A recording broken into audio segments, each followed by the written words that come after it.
ಓಂ ನಮೋ ಭಗವತೆ ವಾಸುದೇವಾಯ ನಮಃ. ಕೃಷ್ಣಾಯ ವಾಸುದೇವಾಯ ಅರಹೇ ಪರಮಾತ್ಮನೆ ಪ್ರತಃ ಕ್ಲೇಶನಾಶಾಯ ಗೋವಿಂದಾಯ ನಮೋ ನಮಃ.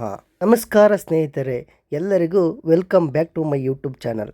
ಯಾರೆಲ್ಲ ಫಸ್ಟ್ ಟೈಮ್ ನೋಡ್ತಾ ಇದ್ದೀರಾ ನನ್ನ ಚಾನಲ್ನ, ದಯವಿಟ್ಟು ನನ್ನ ಚಾನಲ್ನ ಸಬ್ಸ್ಕ್ರೈಬ್ ಮಾಡ್ಕೊಳ್ಳಿ. ಹಾಗೆ ವಿಡಿಯೋನ ನೋಡಿ ಲೈಕ್ ಮಾಡಿ. ಬನ್ನಿ ಸ್ನೇಹಿತರೆ, ತಡ ಮಾಡದೆ ಮತ್ಸ್ಯ ಅವತಾರದ ಕಥೆಯನ್ನು ನೋಡೋಣ. ವಿಷ್ಣುವಿನ ಮದನೇ ಅವತಾರ ಎಂಬ ಪದವು ಹಿಂದೂ ದೇವರು ಮಹಾವಿಷ್ಣುವಿನ 10 ಪ್ರಾಥಮಿಕ ಅವತಾರಗಳಾದ ದಶಾವತಾರವನ್ನು ಸೂಚಿಸುತ್ತದೆ.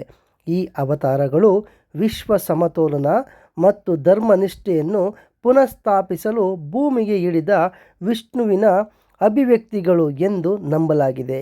10 ಅವತಾರಗಳಾವುವೆಂದರೆ, ಮೊದಲನೆಯದು ಮತ್ಸ್ಯ, 2 ಕೂರ್ಮ, 3 ವಾರಾಹ, 4 ನಾರಸಿಂಹ, 5 ವಾಮನ, 6 ಪರಶುರಾಮ, 7 ರಾಮ, 8 ಕೃಷ್ಣ, 9 ಬುದ್ಧ ಹಾಗೂ ಕಲಿಯುಗದಲ್ಲಿ ಅವತಾರಗೊಳ್ಳಲಿರುವ ಕಲ್ಕಿ ಅವತಾರ. ಹೀಗೆ 10 ಅವತಾರಗಳಲ್ಲಿ ಮಹಾವಿಷ್ಣು ಭೂಮಿಯಲ್ಲಿ ಅವತರಿಸಿ ಭೂಮಿಯಲ್ಲಿ ಯಾವಾಗ ಕಳ್ಳತನ, ಮೋಸ, ದುಷ್ಟತನ ಹೆಚ್ಚಾಗಿ ಪ್ರಜೆಗಳು ನೋವಿಗೀಡಾಗುತ್ತಾರೋ, ಯಾವಾಗ ಧರ್ಮಕ್ಕೆ, ನ್ಯಾಯಕ್ಕೆ, ಸತ್ಯಕ್ಕೆ ಆಪತ್ತು ಒದಗಿ ಬರುತ್ತದೋ ಆವಾಗೆಲ್ಲ ಶ್ರೀ ಮಹಾವಿಷ್ಣುವು ಅವತಾರಗಳನ್ನೆತ್ತಿ ಭೂಮಿಯಲ್ಲಿ ಧರ್ಮವನ್ನು ಕಾಪಾಡಿ ಸಮಾಜವನ್ನು ರಕ್ಷಿಸಿದ್ದಾರೆ. ಬನ್ನಿ, ಅದೇ ರೀತಿ ಇವತ್ತು ಮೊದಲನೇ ಅವತಾರವಾದ ಮತ್ಸ್ಯ ಅವತಾರದಲ್ಲಿ ಯಾವ ರೀತಿ ವಿಶ್ವದ ಸಮತೋಲನವನ್ನು ಕಾಪಾಡಿ ಪ್ರಜೆಗಳನ್ನು ರಕ್ಷಿಸಿದ್ದಾರೆ ಎಂದು ನೋಡೋಣ. ಸ್ನೇಹಿತರೆ, ಮತ್ಸ್ಯ ಅವತಾರವು ಹಿಂದೂ ದೇವರು ಮಹಾವಿಷ್ಣುವಿನ 10 ಅವತಾರಗಳಲ್ಲಿ ಮೊದಲನೇ ಅವತಾರವಾಗಿದೆ.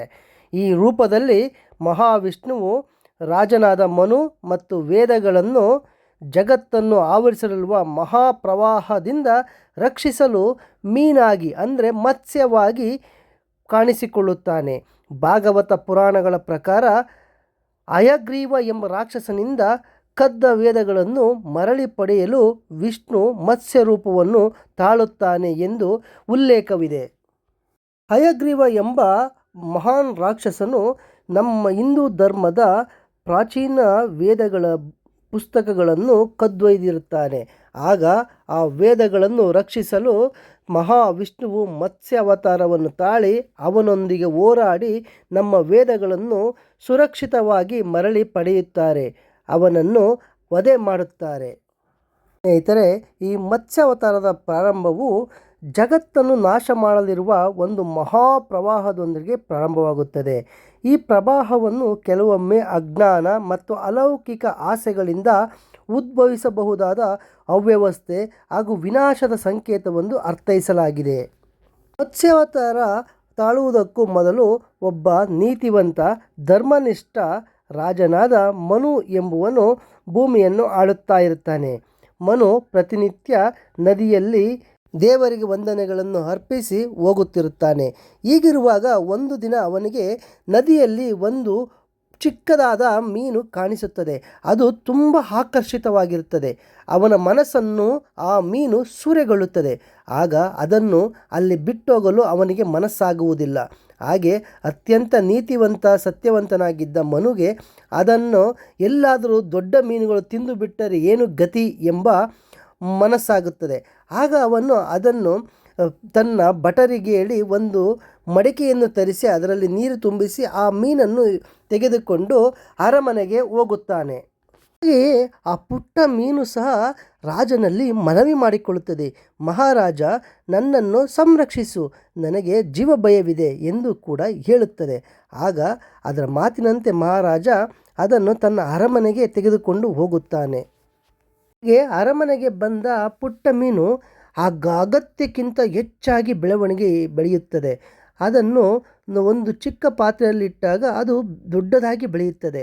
ದಿನ ಅದರ ಗಾತ್ರ ಅತಿ ಜೋರಾಗಿ ಬೆಳೆಯುತ್ತಾ ಹೋಗುತ್ತದೆ. ಇದನ್ನು ಕಂಡು ರಾಜನು ವಿಸ್ಮಿತನಾಗುತ್ತಾನೆ.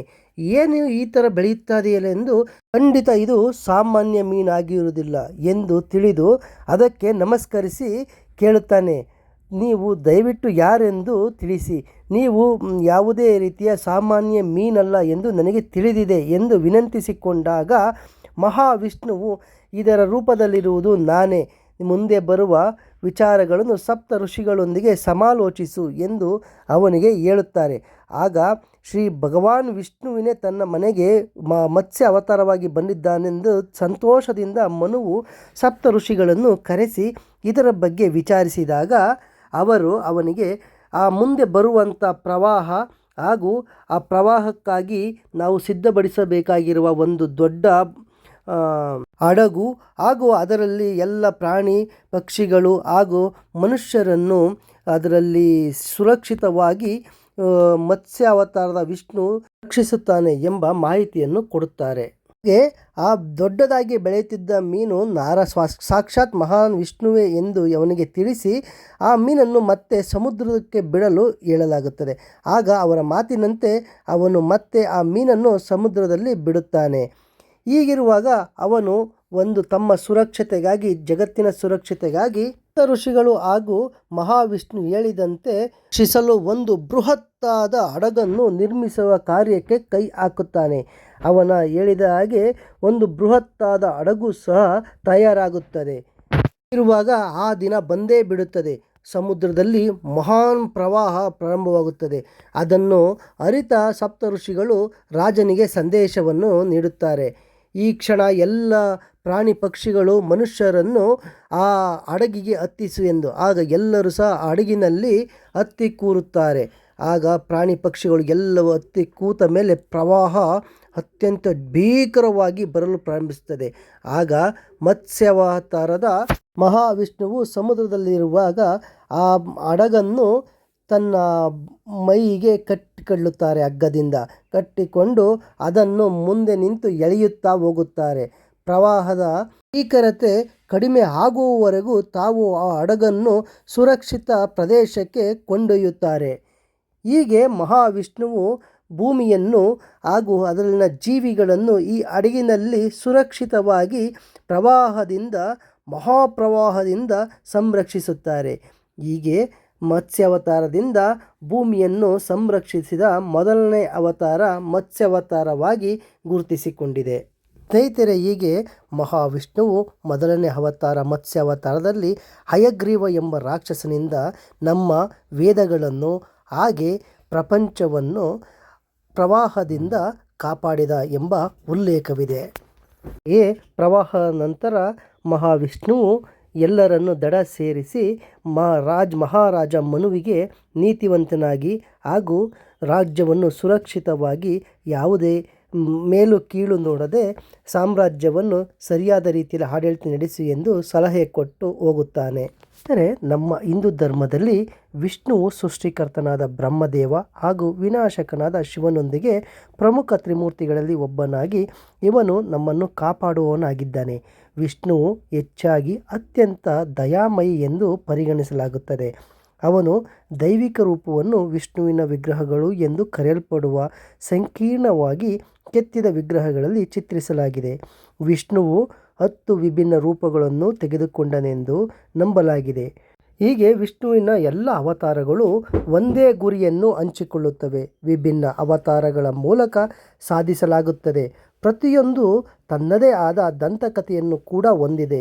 ದೈವಿಕ ಧ್ಯೇಯವೆಂದರೆ ಧರ್ಮ ಮತ್ತು ಸದಾಚಾರವನ್ನು ಪುನಃ ಸ್ಥಾಪಿಸುವುದು, ಜಗತ್ತನ್ನು ರಕ್ಷಿಸುವುದು ಮತ್ತು ದುಷ್ಟರು, ರಾಕ್ಷಸರು, ಅಸುರರಿಂದ ಸದ್ಗುಣಶೀಲ ಜೀವಿಗಳನ್ನು ರಕ್ಷಿಸುವುದೇ ಆಗಿರುತ್ತದೆ. ಮತ್ಸ್ಯ ಅವತಾರವು ಹಿಂದೂ ಧರ್ಮದ ಅತ್ಯಂತ ಪ್ರಾಚೀನ ಅವತಾರಗಳಲ್ಲಿ ಒಂದಾಗಿದ್ದು ಇದನ್ನು ಸಂರಕ್ಷಕ ಎಂದು ಕರೆಯಲಾಗಿದೆ. ಪುರಾಣಗಳು ವಿಷ್ಣುವಿನ ಮಾನವೀಯತೆಯನ್ನು ಉಳಿಸಲು ಮೀನಿನ ಅವತಾರವನ್ನು ತೆಗೆದುಕೊಂಡೆನೆಂದು ಹೇಳಲಾಗಿದೆ. ಅಂದರೆ ಜಗತ್ ಸೃಷ್ಟಿಕರ್ತನಾದ ಪರಬ್ರಹ್ಮನು ಜ್ಞಾನದ ಮೂಲಕ ವೇದಗಳಲ್ಲಿ ಕಂಡು ಬಂದಿರುವ ಬುದ್ಧಿವಂತಿಕೆಯ ಪ್ರಕಾರ ಅವಿಶ್ರಾಂತವಾಗಿ ಕೆಲಸ ಮಾಡುತ್ತಿದ್ದನು. ಆದರೆ ಅವನ ಆಯಾಸಕರ ಕಾರ್ಯದಲ್ಲಿ ಬ್ರಹ್ಮದೇವರು ನಿದ್ರೆಗೆ ಜಾರಿದಾಗ ಅವರ ಮೂಗಿನಿಂದ ಕುದುರೆಯ ತಲೆಯೊಂದು ಹೊಂದಿರುವ ಹಯಗ್ರೀವ ಎಂಬ ರಾಕ್ಷಸನು ಜನಿಸುತ್ತಾನೆ. ಹಯಗ್ರೀವ ಕುತಂತ್ರದಿಂದ ಬ್ರಹ್ಮದೇವರಿಂದ ವೇದಗಳನ್ನು ಕದ್ದು ಓಡಿರುತ್ತಾನೆ.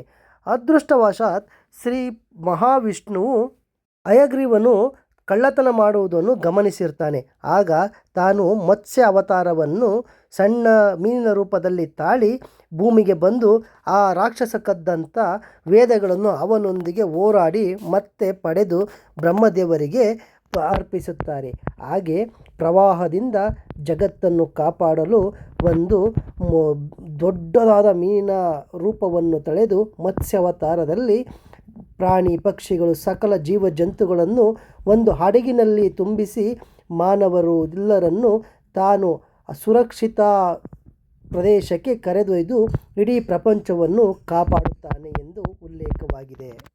ಹೀಗೆ ಮಹಾವಿಷ್ಣುವು ಪ್ರಪಂಚವನ್ನು ಕಾಪಾಡಿ ಸಮಾಜದಲ್ಲಿ ಸಮತೋಲನವನ್ನು ತಂದರೆಂದು ಹೇಳಲಾಗಿದೆ. ಹೀಗೆ ಮತ್ಸ್ಯಾವತಾರದಲ್ಲಿ ಪ್ರಪಂಚವನ್ನು ಕಾಪಾಡಿದ ಮಹಾವಿಷ್ಣುವಿನ ಮೊದಲನೇ ಅವತಾರ ಮತ್ಸ್ಯಾವತಾರದ ಕಥೆಯು ಮುಕ್ತಾಯವಾಯಿತು. ಹೀಗೆ ಇದನ್ನು ಕೇಳಿದಂಥ ನಿಮಗೂ ಸಹ ಒಳ್ಳೆಯದಾಗಲಿ ಎಂದು ಪ್ರಾರ್ಥನೆ ಮಾಡುತ್ತಾ ಇಂದಿನ ಈ ವಿಡಿಯೋವನ್ನು ಮುಗಿಸುತ್ತೇನೆ. ಮತ್ತೆ ಮುಂದಿನ ಅವತಾರದೊಂದಿಗೆ ನಿಮ್ಮ ಮುಂದೆ ಬರುತ್ತೇನೆ. ಅಲ್ಲಿವರೆಗೂ ನನ್ನ ಧನ್ಯವಾದಗಳು ಸ್ನೇಹಿತರೆ.